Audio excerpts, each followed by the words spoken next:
लेकीच्या हट्टापायी बापाने स्वाभिमानही बाजूला सारला. चव तीच असते ना साहेब, या प्रश्नाने काळीज चिरले. परिस्थितीने हात बांधले तरी प्रेम मात्र अफाट होते. त्या 50 रुपयाच्या तुकड्यात बापाचे विश्व सामावले होते. काल संध्याकाळी ऑफिसवरून येताना पुण्याच्या एका प्रसिद्ध केक शॉपमध्ये गेलो होतो. बायकोचा वाढदिवस होता म्हणून केक घ्यायचा होता. दुकानात चांगलीच गर्दी होती. लोक 500,000 रुपयांचे फॅन्सी केक न बघता ऑर्डर करत होते. एसीच्या थंड हवेत आणि केकच्या गोड वासात सगळं वातावरण प्रसन्न होतं. तेवढ्यात दुकानाच्या काचेचा दरवाजा लोटून एक मध्यमवयीन गृहस्थ आत आले. अंगावर सिमेंट वाळूचे डाग पडलेले मळकट कपडे, पायात तुटकी स्लीपर आणि चेहऱ्यावर प्रचंड संकोच. ते बांधकाम मजूर असावेत हे बघूनच कळत होतं. त्यांचा तो अवतार बघून दुकानातली काही लोक नाकाला रुमाल लावून बाजूला सरली.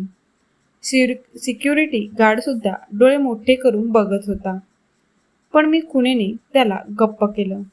ते काका काउंटरवर गेले आणि एकदम हळू आवाजात विचारलं, साहेब, सर्वात स्वस्त केक कितीला आहे? सेल्समनने उत्तर दिलं, केक 400 पासून आहेत काका, आणि पेस्ट्री 50 रुपयाला. त्या काकांनी आपल्या खिशात हात घातला आणि 10-20च्या चुरगळलेल्या नोटा आणि काही चिल्लर काढून मोजू लागले.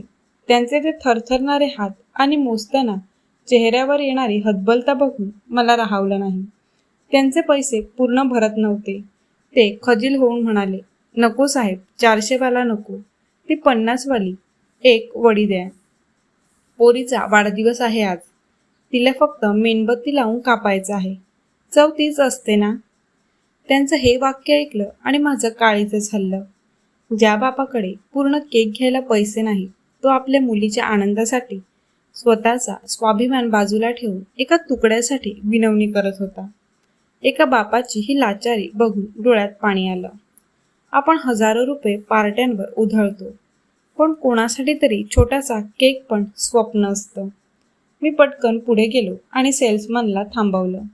त्याला सांगितलं, यांना तो डिस्प्लेमधला छानसा चॉकलेट केक द्या आणि सोबत एक मोठं चॉकलेटचं बॉक्स पण द्या. काका घाबरले. म्हणाले, साहेब, माझ्याकडे एवढे पैसे नाहीत.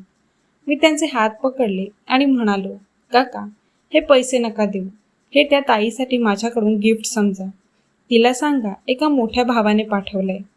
केक हातात पडल्यावर त्या राकट मजुराच्या डोळ्यातून घळाघळा अश्रू वाहू लागले. त्यांनी माझे पाय धरण्याचा प्रयत्न केला. मी त्यांना मिठी मारली. जाताना ते इतकंच म्हणाले, साहेब, आज पोरीला रिकाम्या हाताने जावं लागेल की काय अशी भीती होती, पण तुम्ही देव माणूस भेटलात. ते गेले, पण मला खूप मोठी शिकवण देऊन गेले. जगात कितीतरी महागाई वाढली तरी बापाचं प्रेम कधीच महाग होत नाही. फक्त कधीकधी परिस्थितीसमोर ते हतबल होतं. कोणाचे कपडे बघून त्यांची लायकी ठरवू नका. कधीकधी फाटक्या खिशात सुद्धा जगातलं सर्वात मोठं आणि श्रीमंत प्रेम दडलेलं असतं. जिथे शक्य असेल तिथे अशा एखाद्या चेहऱ्यावर हसू आणण्याचा प्रयत्न नक्की करा. तो आनंद लाख मोलाचा असतो.